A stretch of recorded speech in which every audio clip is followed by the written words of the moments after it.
Thanks for joining me today on CMDA Matters, the weekly podcast of the Christian Medical and Dental Associations. I'm your host, Dr. Mike Chupp, and this week is certainly a remarkable one for our nation with the inauguration of Joe Biden as our 46th President of the United States, January 20th. The inauguration took place just 2 days before another remarkable date, the 48th anniversary of the landmark Supreme Court decision Roe v. Wade. And that has been marked each January 22nd by the annual March for Life in Washington, D.C. And I was checking out the March for Life website, and they note that this year the march has been modified because of COVID and because of security issues in our nation's capital and heightened pressures upon law enforcement after that violent January 6th storming of the Capitol, and some valid concerns about further acts of violence and disruption, it seems. The march for this year is taking place virtually with a small group of pro-life leaders from across the country participating in the actual march in Washington, D.C. on the 22nd.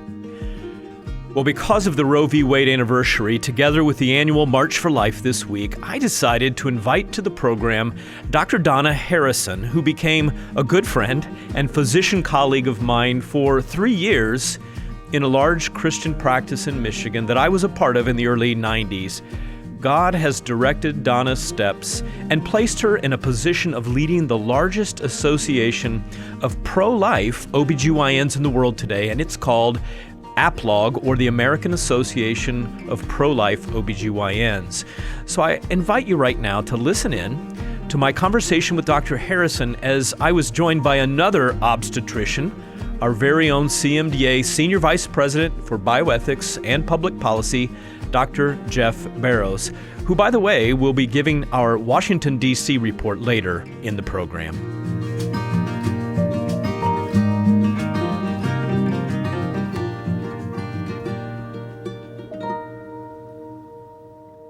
It's an immense privilege for me to welcome today to CMDA Matters Dr. Donna Harrison, who's a physician, a board certified in obstetrics and gynecology, and an old friend of mine dating back to 1993 when we, for 2 or 3 years, practiced together in Southwest Michigan. And I think I might have even first assisted on a hysterectomy or two with Dr. Harrison back in those days at Berrien General Hospital. Donna and I went separate paths, but we have come back together both as executive directors of different Christian organizations, professional associations. Since 2013, Donna has been the executive director of the American Association of Pro-Life Obstetricians and Gynecologists, which is the largest non-sectarian pro-life physician organization in the world with over 4,000 members across the United States, as well as associate members on every continent. Under her leadership, she has seen APLOG double its membership, and they have launched a very popular conference, annual conference called the Matthew Bulfin Educational Conference. And she's developed lots of up-to-date website and social media presence information, launched systematic outreaches to the medical, legal, and policy communities. She's an adjunct professor at Trinity International University in Deerfield, Illinois. She teaches post-grad seminars at the annual Center for Bioethics and Human Dignity summer workshops. She's an associate editor of the peer-reviewed medical journal called Issues in Law and Medicine. I've asked to join me today Dr. Jeff Barrows, who's also an OBGYN and our Senior Vice President for Bioethics and Public Policy. So welcome, Dr. Harrison. Welcome, Dr. Barrows. Thank you. Good to be here with you, Mike. Well, Dr. Harrison, it is the 48th anniversary of Roe v. Wade, and you have been fighting against the evil of abortion for many, many years. Can you tell our listeners how you got involved in public policy and this fight in the public square against abortion? God works in mysterious ways. It's not what I set out to do when I trained as an OB-GYN, but in residency, it would bother me terribly that the lecturers on abortion would lie. They would lie about who was in the womb. They would lie about how the procedures were done and what was taken out. And I don't like people that publicly lie, especially when they're in a teaching situation. So I got involved way back in residency, in medical school actually, and I created an alternative handout for the class that was on abortion, which caused quite a stir. But it demonstrated to me that telling the truth about abortion really does change hearts and minds, especially physician hearts and minds. And that conviction never left me. So when I went into private practice, as you know, Mike, because we were in the same group, my husband and I intended to go overseas to practice. But I had a obligation. It was not a written obligation, but a understanding for one of the scholarships that I had to pay for medical school, that I would spend 2 years in public policy to pay off that 4-year scholarship. So medical school, residency, beginning private practice, there just isn't much time for a 2-year break. So when I had been in practice for a while and our son died, which you know, it was time for me to reevaluate what I was really being called to do. And I decided at that point to take and fulfill that 2-year public policy commitment. And I think I'm on my close to my 20th year of that 2-year public policy commitment. Tell us what you think about what you see in the landscape now at the 48th anniversary of Roe v. Wade. Well, I think the challenges will increase. There's no doubt. Probably one of our biggest challenges we've been facing off with since the 1960s, which is the American College of Obstetrics and Gynecology and their rabid pro-abortion policies. So we know that most OBGYNs, like 75 to 85%, depending on which study you look at, of OBGYNs in the United States do not do abortions as part of their private practice. And it's certainly not because we don't know how to. Okay, we all know how to empty a uterus at any gestational age and quickly. But the point of most OBGYNs emptying the uterus is to produce a live baby. That's what we work for. The baby is our second patient. And most OBGYNs recognize that. That's why we went into OBGYN. And yet, the American College of Obstetrics and Gynecology uses their heft to call for some just incredibly unprofessional actions, like the use of the abortion pill without any testing for Rh positivity, without any knowledge of what gestational age a woman is at, without an ultrasound, without ruling out ectopic pregnancy. I mean, it is hard to believe that ACOG can so pervert the purpose of OB-GYN to just use it for a pro-abortion agenda. And I think it's time for ACOG members to start questioning ACOG and to say, how do you come up with that? Mm-hmm. What's your data behind no-touch abortion? Why are you pushing abortion on those of us who want to protect the preborn child as well as our female patient who's pregnant? So I think that's probably our biggest challenge moving forward. You know, the political landscape, we will speak out whenever we have an opportunity to talk about the truth of who's in the womb, because there is someone in there and we know it. In fact, most of the world knows it now with ultrasound. There's no question that this is a blob of tissue. This is a baby. So we will speak about that. We'll speak about the reality of the purpose of an abortion, which is to produce a dead baby. It's not to end a pregnancy. It's actually to make sure that the offspring of that pregnancy is dead when it's delivered. These are the realities that policy people need to know, that the American people need to know. And we equip our members to be able to say that and to defend both the pregnant woman and her unborn child based on the medical literature. Well, Donna, I know that there have been a lot of numbers thrown out there in the past, though you don't hear so much anymore. My son is a pastor, and I was talking to him about this, and I mentioned the number of abortions that were being done, at least the last I had checked, and he was quite surprised. So I don't know how many of our listeners really know what the estimate is in terms of how many babies are regularly aborted here in the U.S., and I don't know if you happen to have any numbers worldwide, but can you kind of give us a little overview of some of those estimates? Yeah. First of all, I want to say that any of these numbers are an underestimate. And the reason is because where we get our numbers from is from the Center for Disease Control or the Guttmacher Institute. Both of those sources of data come from voluntary reports by abortionists. There is no mandatory abortion reporting. Mm-hmm. So despite the ability in 2020 to track to the number of positive COVID tests in this country in 2020, We don't even have some states reporting the number of abortions, like California. We've got 2 or 3 states that don't give any reports at all. And we know that there are a huge number done there. So anything that I say is an underestimate. But the estimates around 60 million abortions have been done in the United States since Roe versus Wade. And I want to put that in a little bit of perspective, okay? If we take the total number of Americans who have died in all the wars in America ever fought and combine them all together, we get about 1,264,289. Compare that to 60 million children who have died at the hands of abortionists. And these are elective abortions. These are abortions done not to save the life of the woman. These are abortions done for social reasons because someone wanted this baby dead.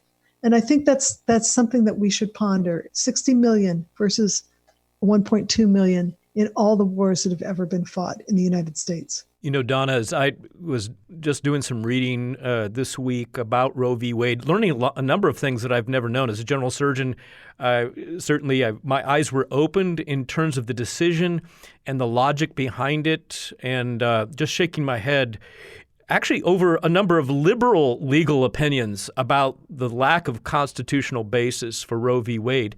It seems to me that we hear about Roe v. Wade, it's been the law since 1973. It seems so entrenched. And I guess in general polls that I read, over 50% of Americans say, no, it shouldn't be overturned. 23 or 25% say it should be overturned.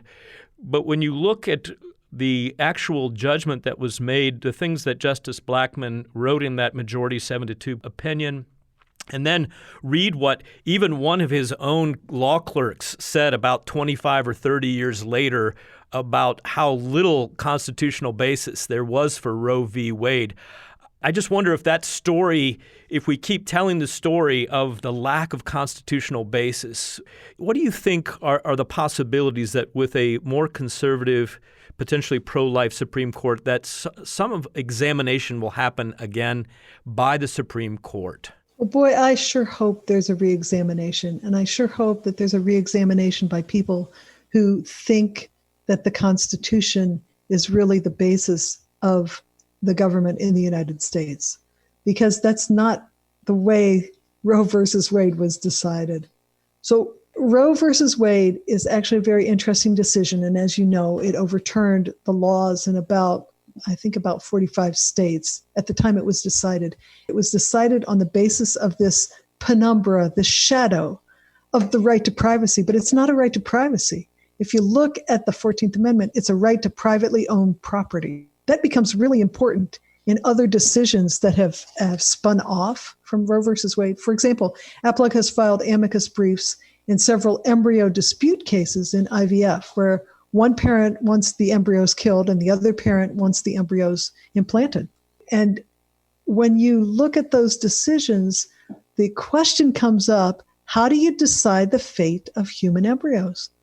And there are 2 different competing questions. Currently, human embryos are decided under the right to privately owned property, human beings as property. And APLOG argued, no, these embryos should be decided with a body of jurisprudence that has to do with family law, that is, what's in the best interest of the embryo. But because of the precedent in Roe versus Wade, because of this ability to kill human beings based on the right to privately owned property, the embryo disputes have been decided according to property law, thanks to the 14th Amendment and Roe versus Wade. But it's one thing that's kind of interesting people don't realize. It's not Roe versus Wade that legalized abortion for any reason throughout 9 months of pregnancy. It's actually the companion decision, Doe versus Bolton. And that's part of the reason that APLOG exists, actually, because in the early 1960s, ACOG, American College of OB-GYN, had a majority in its leadership who were pro-life, but that changed in the mid-70s to a bare majority pro-abortion. But that pro-abortion majority sidestepped the membership completely and began to actively lobby for abortion legalization. And they used the full weight of ACOG membership to do it.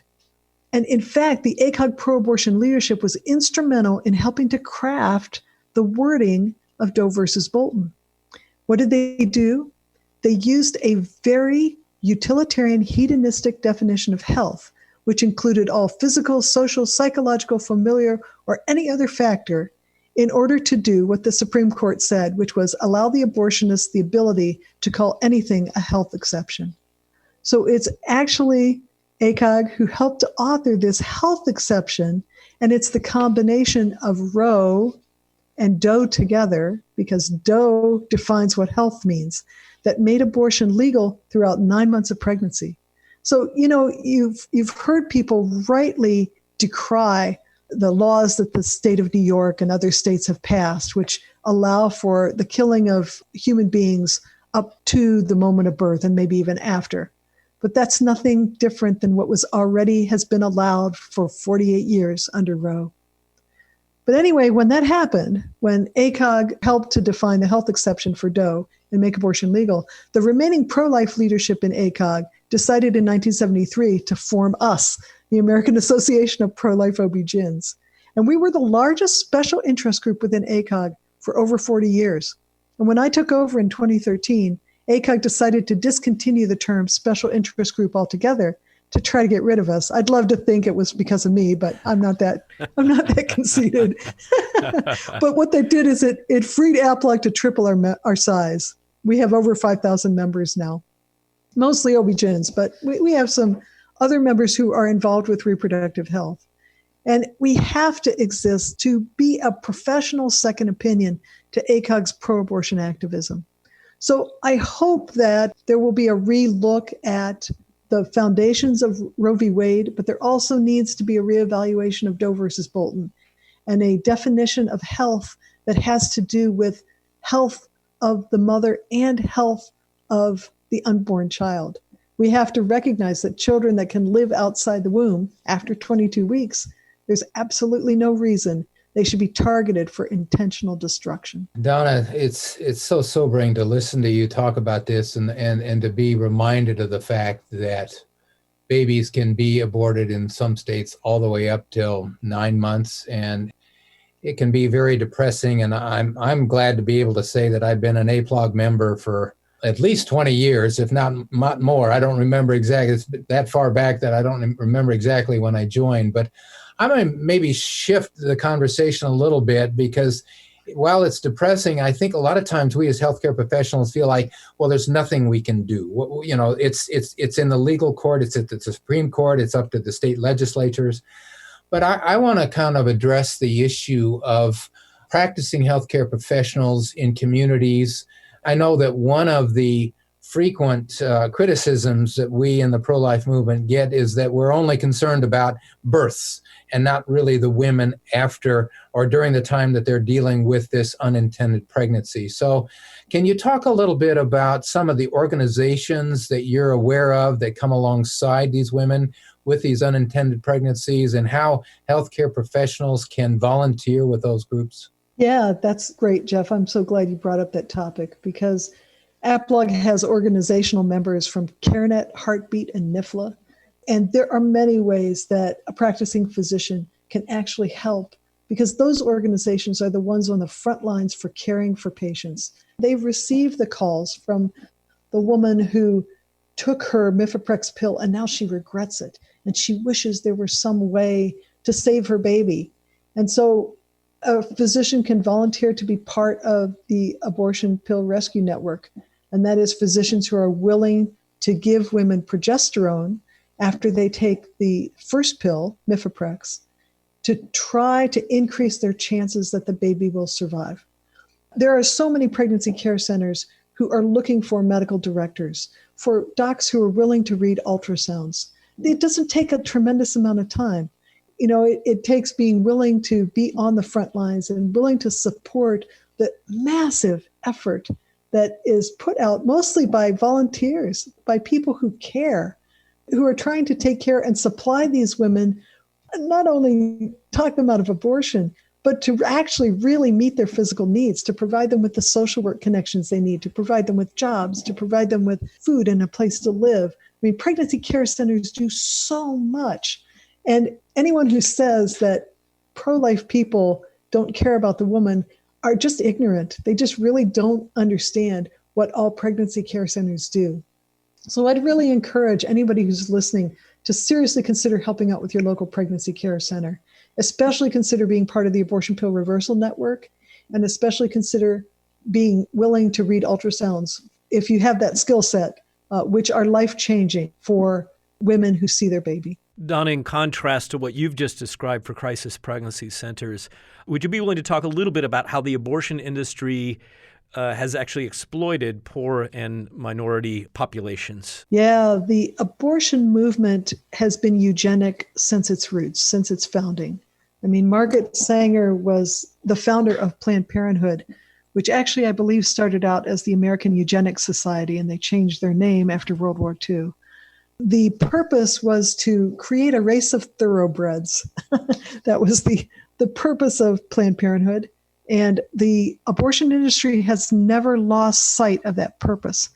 And in fact, there are several different estimates looking at location of Planned Parenthood clinics.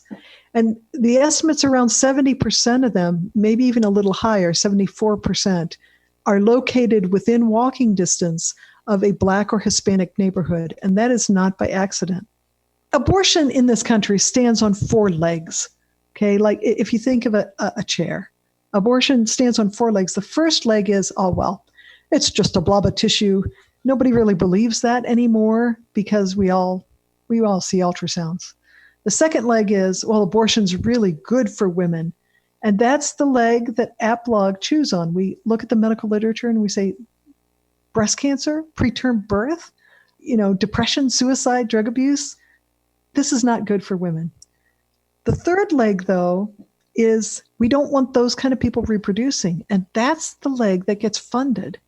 Those who want to eliminate Black and Hispanic populations in the United States or control them fund Planned Parenthood and other abortion activities as a population control measure. And that's really where the funding comes from. And then, of course, the fourth leg is the women's rights leg, which was actually a hijacking of women's rights, just to let you know. It's not what the original feminists wanted at all. But the fourth leg is, if he can walk away, I can walk away. If you want to look at something that will make you weep, go to the Guttmacher website or Google reasons women abort. He's gone. My parents said I had to. I have 2 kids and I know there's no one around to help me. I didn't have any choice. Or this was a quote from one of the papers on there. They interviewed a woman who said, I could choose anything I wanted to as long as I aborted. So the whole women's rights thing has become a mechanism of coercion. And Jeff, you're well familiar with that kind of reproductive coercion with your work with the sex trafficked women. But, those are the legs that they stand on. And the eugenic leg is a very strong leg and well funded. Well, I was just going to bring that up, Donna, because you were talking a little bit, touched on the vulnerable. And of course, there's very few that are more vulnerable than our young kids or women that get entrapped into sex trafficking. And there is a very clear connection with abortion. So if you just talk a little bit about that in some general terms for our listeners, I'm sure most of them are unaware of this connection. It's a very sad connection, but there's been a number of studies looking at women who have been sex trafficked and how did they interact with the medical community. Sadly, most of us were not taught to recognize the signs of sex trafficking. But one statistic that struck me in reading these papers is that about a third to maybe even a fourth of women who were sex trafficked, their primary interaction with healthcare workers was Planned Parenthood. And Planned Parenthood aids and abets this by not reporting. I'll give you an example. There was one case of a 13 or 14-year-old girl who had come in with her 3rd or 4th pregnancy. I believe it was in Atlanta. And when asked why Planned Parenthood never reported this girl to protective services, they said, well, we didn't have any reason to think she was being mistreated. Now, come on. It doesn't take a rocket scientist to say if you're there at 14 with your 3rd pregnancy, this is sex trafficking. Mm-hmm. Whether this is sexual abuse. Okay, so this kind of aiding and abetting is just horrific. And I'll give you another example. Most people don't realize that the abortion pill, Mifeprex right now, can be obtained online. There's about 86 different websites. One of those websites, I'm sure it's more than one, but at least one of those websites offered a bulk discount. if you buy Mifeprex in bulk. Now, who in the world is going to buy Mifeprex in bulk except a pimp or an abuser? So it's this kind of incestuous relationship between the abortion industry and sex trafficking that needs to be broken, and they need to all be broken at the same time. Abortion is just a marker of abuse of women. Dr. Harrison, we will look forward to working with you. We'll pray for APLOG and for all of your efforts. Thank you for taking time out today at the beginning of 2021 to join us. And Donna, thank you Thanks so for much. all that you're doing with APLOG and your tremendous efforts. Just really appreciate that and great admiration of all your work. Thank you very much.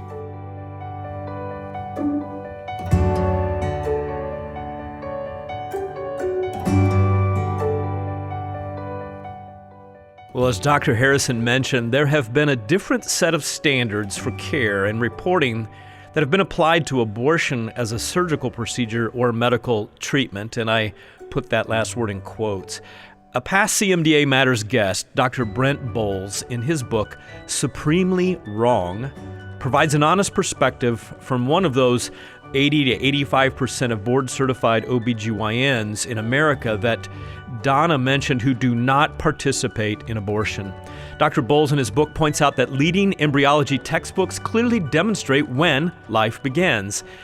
Applying principles of medical ethics to challenge popular pro-choice narrative, Supremely Wrong advances the national dialogue on life issues with surprising stories and accessible logic. I think it could serve as a great equipping resource to help you promote a constructive dialogue with your pro-choice friends or medical colleagues. Another great book I want to mention to you to help you sort out the complexities of the abortion issue is Fearfully and Wonderfully Made: Ethics and the Beginning of Human Life by Megan Best. You can get a copy of one or both of these books at cmda.org/store or just by calling 888-230-2637 today.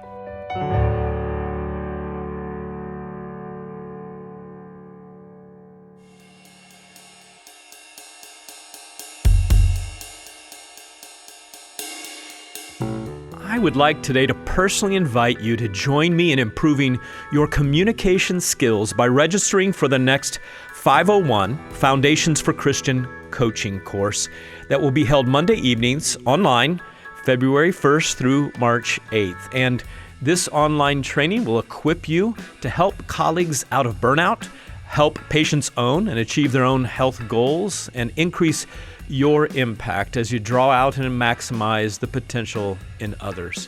Registration is now open to all healthcare professionals, students, spouses, and others who work with healthcare professionals.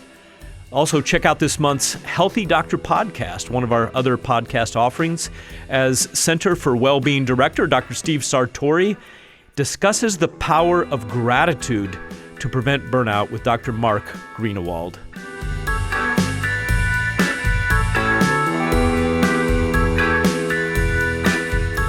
You know, God has blessed CMDA with a great ministry partner over the last couple of years, Dallas Theological Seminary and the Hendricks Center there. As together we have launched the CMDA and DTS Dialogues, Healthcare and Theology, Learning Together. Join us for our next co-hosted webinar, which is Wednesday, February 10th at 12:30 Eastern Time on the topic Engaging with the Beginning of Human Life, a topic that goes right with our interview with Dr. Harrison today. For more information and to register, just visit cmda.org/DTS webinar.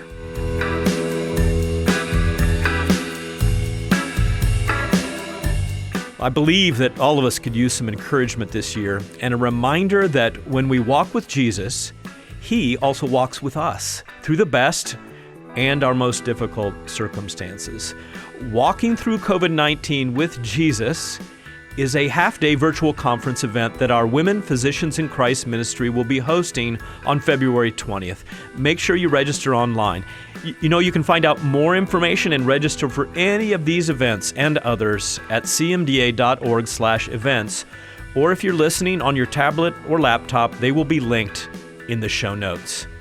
Well, Dr. Jeff Barrows has our Washington update today.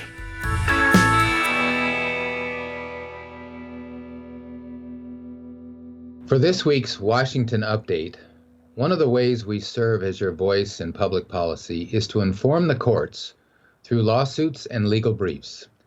As the White House and Congress will be strongly influenced by a pro-abortion, anti-religious freedom agenda, these court cases will play an extremely important role in protecting vital freedoms and upholding life-affirming values.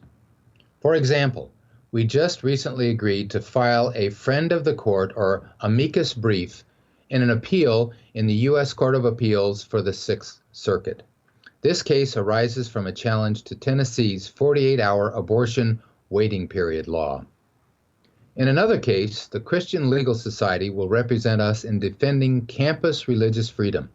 In that case, InterVarsity versus Wayne State, we will argue that Wayne State University's non-discrimination policy discriminates against religion in violation of the free exercise and free speech clauses by barring only religious student groups from setting criteria for leadership based on group ideology.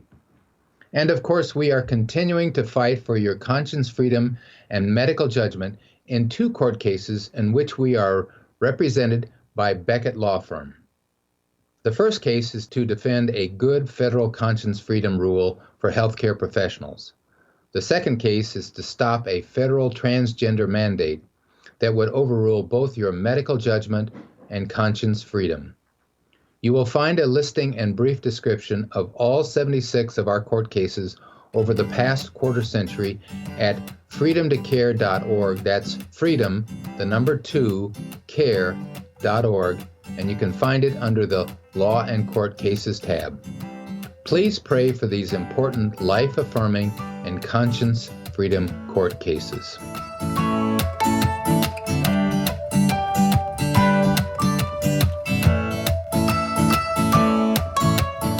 Well, I'd like to close today and share with you what one of our senior CMDA ministry leaders shared with all of us in chapel last week. Hey, CMDA, she said, in matters of taste, go with the flow, but in matters of principle, stand like a rock. Well, what she shared on that day immediately made me think of the prophet Isaiah's testimony in chapter 50, verse 7, where he says, because the sovereign Lord helps me, I will not be disgraced. Therefore, I have set my face like a stone, determined to do his will, and I know that I will not be put to shame. One of the ways that CMDA seeks to serve our members and honor God is by standing up for Christian principles in healthcare and public policy these days. We know from a survey of over 1,600 of our members, many of you probably, who filled out last October a survey, that standing up against evil such as abortion matters to you greatly. And that's why it matters to CMDA and CMDA Matters. Next week, we will be hearing from Reverend James Brooks and Dr. Daisy Dowell, 2 servant leaders of the Lawndale Clinic on the near west side of Chicago. I think their testimony about what God is doing in the heart of Chicago in the midst of a pandemic just might inspire you. So please join me next week for another edition of CMDA Matters. God bless you, and we'll see you next week, God willing. This podcast has been a production of the Christian Medical and Dental Associations. The opinions expressed by guests on this podcast are not necessarily endorsed by the Christian Medical and Dental Associations. CMDA is a nonpartisan organization that does not endorse political parties or candidates for public office. The views expressed on this podcast reflect judgments regarding principles and values held by CMDA and its members and are not intended to imply endorsement of any political party or candidate.